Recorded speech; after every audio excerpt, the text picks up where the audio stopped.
Hey, good morning to you. Pray you're having a great Sunday. I'm looking at Daniel chapter 6, verse 4 through 10. Very familiar story about Daniel being in the lion's den, but prior to that, it says, So the governors and satraps thought to find some charge against Daniel concerning the kingdom, but they could not find no charge or fault, because he was faithful, nor was there any error or fault found in him. Then these men said, We shall not find any charge against this Daniel unless we find it against him concerning the law of his God. So these governors and satraps thronged before the king and said thus to him, King Darius, live forever. All the governors of the kingdom, the administrators, satraps, and counselors and advisors, have consulted together to establish a royal statute and to make a firm decree that whoever petitions any god or man for 30 days, except you, O king, shall be cast into the den of lions. Now, O king, establish a decree and sign the writing so that it cannot be changed, according to the law of the Medes and the Persians, which does not alter.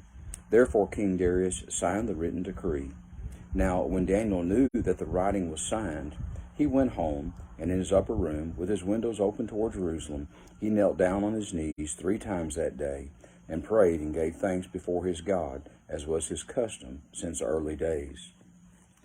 Prior to him being thrown into the lion's den, you need to see what happened.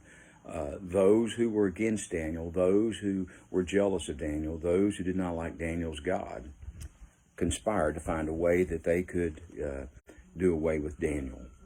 They knew it had to be with his God. So they go over to the king, they lie to the king, they get the king to establish a decree against Daniel's worship of his God. But don't you see what happens when Daniel hears about this?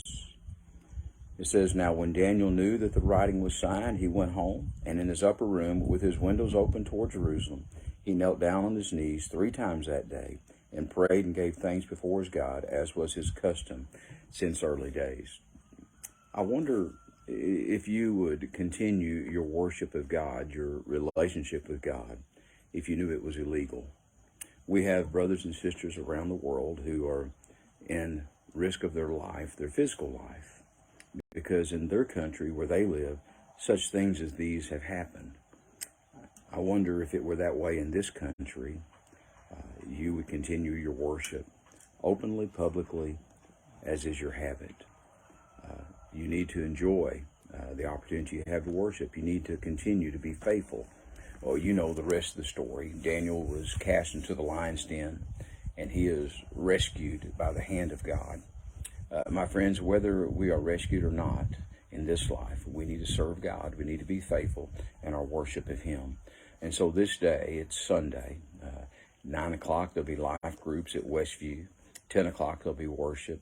I wonder today if you will take the opportunity and have the custom, the practice of coming and worshiping, whether it's at Westview or somewhere else.